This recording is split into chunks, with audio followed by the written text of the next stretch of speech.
Hi everyone, welcome back to another video. You join me today for a 2026 budget update. I've brought a few budget videos in the past and typically they all tend to give a similar message, and that is that as far as we possibly can, I think we can all do a little bit more to live below our means.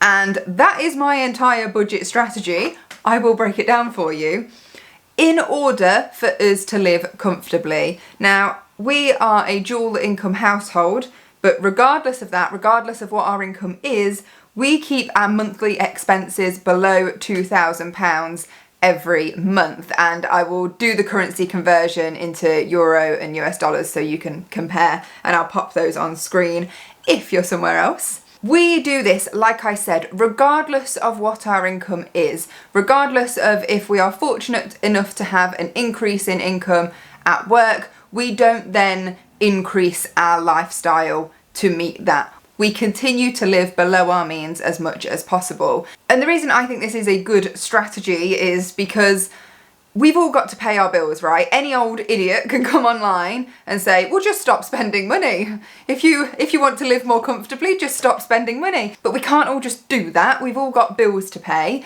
and we need to be realistic. So I think of it as, if I've not got a choice, if these are the things I have to pay out of the money I earn, then let's keep that as low as possible, because then outside of that, no one can tell you what to do with your money. It's entirely up to you, whether you want to go and enjoy a shopping spree or go on holiday or have things done to your home or move home, or whether you're going to save it or invest it. Saving will always be a priority for me. I try to save as much of my leftover money as I can. And so today I do just want to break down our budget in 2026. Now remember, this is one person's example.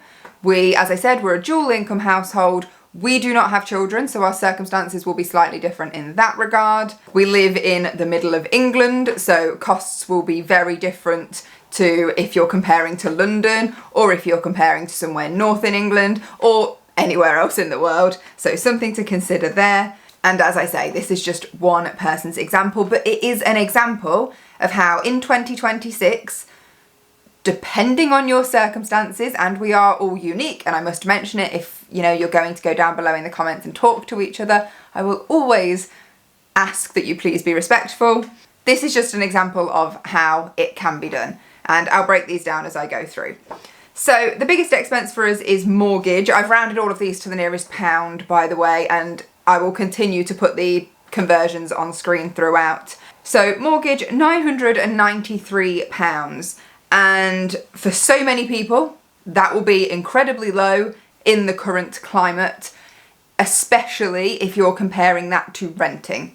Renting is incredibly expensive in the UK, at least from the Midlands and downwards. I'm not so clued up in the north. But also bear in mind, I took out that mortgage on my own when I was a single income household, and at a time when the mortgage rates were doing that thing where they were going really high. I've heard recently that they're coming down into the 3-point-something%, which I was not fortunate enough to get when I took out my mortgage. As I said, this is one scenario. I'm living in the middle of England, which will massively impact that figure. However, I would also argue that from the other side, that we all choose where we live as adults. We have the freedom to do that. For example, I wouldn't choose to live in London because I can't justify the cost of it. I can't justify what I would get in that equivalent amount, and honestly, that lifestyle just isn't for me. I know some people love it and some people thrive off it.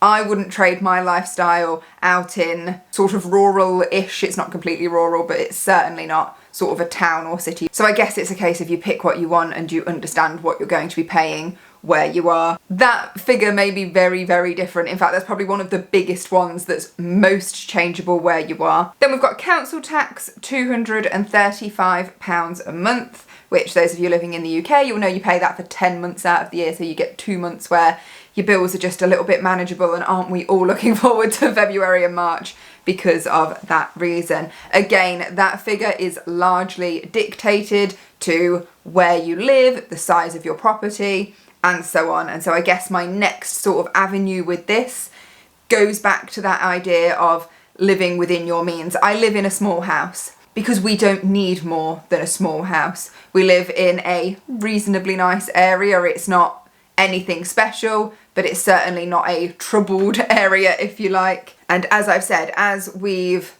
sort of moved up our careers over the years, there would have been the option to move to a bigger house or a nicer area. But all of those things, mortgage included, council tax, would have increased. And so we choose to live below our means to minimise that amount. As I said, keeping bills low is good, so you can maximise whatever you want to do with your money. It's yours at the end of the day. Like I said, I like to save. Doesn't mean I don't like to treat myself, but we are typically quite frugal and quite minimal here. I think living below your means is a good strategy. And so, you know, we live in a small house. That's why our council tax bill is what it is. Then we've got gas and electric, £91 a month. We pay a fixed fee every month throughout the year, which means we don't end up using what we pay for throughout the summer when you've not got the heating on, for example. But that credit is just stored in your account anyway, and it kind of balances out when you get into the winter and you start using more than you're paying each month. And so it all levels out. With that again, we have the benefit of being in a relatively new house. It's not brand new, it's about 10 years old. But because of that, things like insulation is good. The energy rating is quite good on a property like this, meaning we keep that bill reasonably low. But again, that's one of the choices we made at a sacrifice to other things.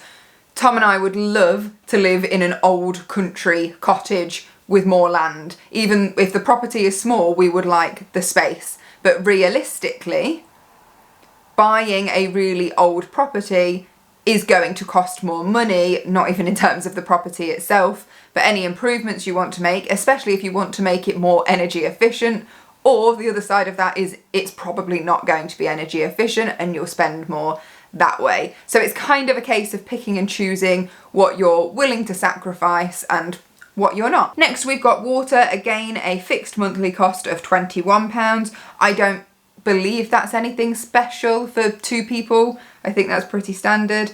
Internet, £41 a month, again fixed cost, and insurance £24 a month. Then we've got our couples gym membership, which is £72 a month.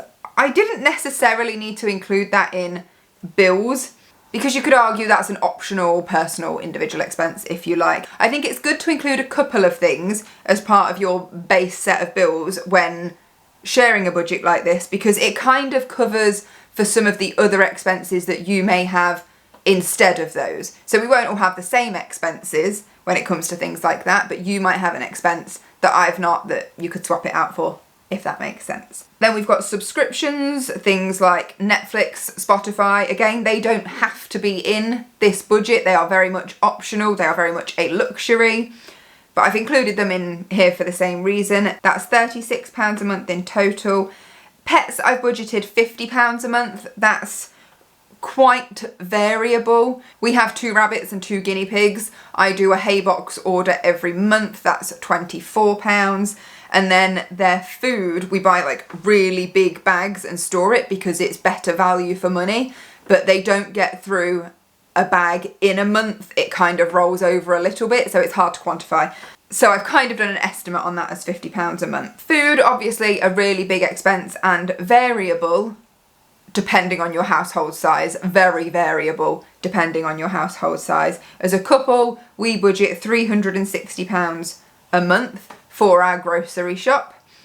That doesn't include any eating out, but I'll get to that in a moment. We do, however, include on our grocery shop things like cleaning products, toiletries, and those sorts of bits. And that's not a strict weekly budget. That is quite flexible. And some weeks the grocery shop will be more expensive if you need to stock up a bit, or if you've got washing pods to buy, or toilet roll, or a lot of toiletries or cleaning products, things like that. And then other weeks when you're sort of having a use up what you've got in the cupboards week, obviously it's going to be lower. We don't drink alcohol. Really, I don't at all. Tom rarely does. And so that doesn't require a big expense on that part when we're doing our grocery shop. We shop at a very well-known budget supermarket and we meal plan. So we go in with a set list of things we need to buy each week and give ourselves the flexibility of having maybe a treat each that will last throughout the week. My go-to is to get a big bar of dark chocolate, which I think costs £1.45 or something, and have a row every day, something like that. And for us that works brilliantly, because then you've also got the benefit of sort of curbing your freedom to too many treats, because we do like to be cautious of that for our health. You know, that's why I've said we've got gym memberships. We do like to look after our health, and you know, especially now coming out of Christmas and wanting to just get back into healthy eating. So having that limitation, I know some people might be thinking, well, you don't drink and you don't let yourself have loads of treats and things like that, you know, is your life boring? Or at least what you eat, is it boring? And it's really no, because we like to eat well and we like to look after ourselves. And all of those bills totaled together comes to £1,923 a month. So those are our, if you like, set bills that we pay for each month. Of course, there are things separate from that I call individual bills. So things that I pay for from my separate money, or that Tom might pay for from his separate money, that aren't necessarily essential. I would argue one of these is essential. For me, it's things like contact lenses. Mine are £18 a month. Things like mobile phone contracts, mine is £21 a month. Now I've paid off my handset, and again, that's a choice I've made not to upgrade my phone. It's over 4 years old, but there's nothing wrong with it. So, you know, I get the notifications like, oh, it's time for an upgrade, come and get an upgrade, but it just means I'm going to end up paying more out every month, and I don't see the point in that. Things like appointments, whether that's sort of by choice, having my hair cut, or whether it's something like you've got to go to the dentist or get a prescription for medicine. As I say, some of these less optional. Things like gifting, also I would consider that an individual expense.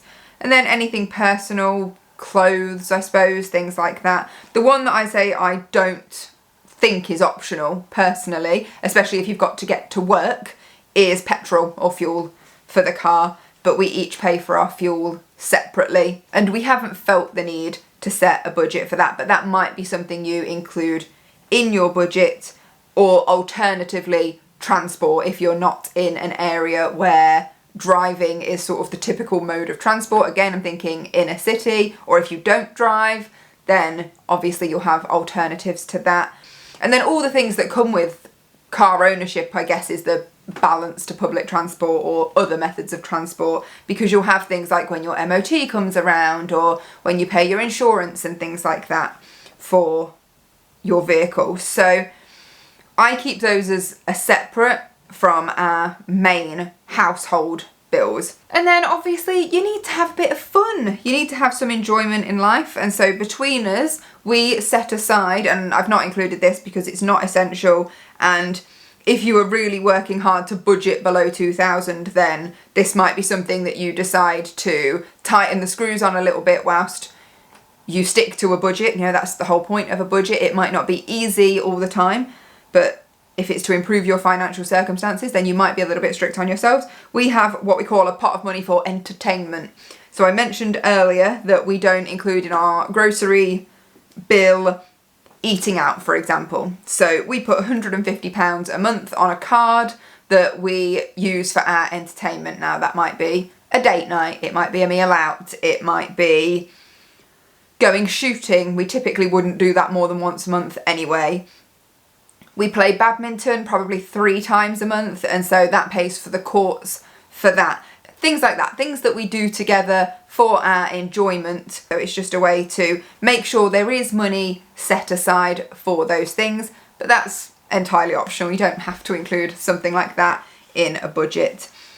For me, it's about keeping the bills as low as possible, so that any money you do happen to have left over, you can do with it what you want. However you want to enjoy your money, that's completely on you, but the more you minimise those expenses on your bills, the more freedom you'll have, I suppose, with any money you may have left over. And then another expense that you could kind of include either way. You can make it a part of your household expenses or have it as an optional, we have listed as just charitable giving, and we give about £50 a month. I personally don't include that in our main household bills, and I think that should be something that you only do when you feel you are comfortable enough to do that sort of thing. And so, to sum up, that is our 2026 household budget. We're not looking to see many changes in that. You know, we've had a couple of emails and other mailing come through to sort of suggest things might be going up a little bit, but when I've looked into those, it's sort of a few pounds here and there. So it's not drastic, and overall shouldn't bring that total to more than £2,000 for our main household bills. I hope this video has given you some sort of insight into a possibility for a budget, as well as the sort of things that we have chosen to do in order to keep those low, and that a frugal life does not have to be an unhappy one. Keeping your bills low and your financial commitments, rather than the things you're free to spend, but the things you actually have to pay low, can drastically minimise your stress. And so anything we can do to minimise that stress, I think, has to be a good thing. And as I said, then it frees up the rest of your money to do with what you want. Thank you for watching this video. Remember, if you are going to have discussions down below, finance is always a very delicate one, I've noticed in previous videos. So do just remember to be respectful. Everyone's circumstances are different, and just keep that in mind. As I said, thank you for watching. If you enjoyed the video or found any of it helpful, please give it a like and feel free to subscribe for more minimalism, financial, simple living sort of content. Until next time, God bless, take care.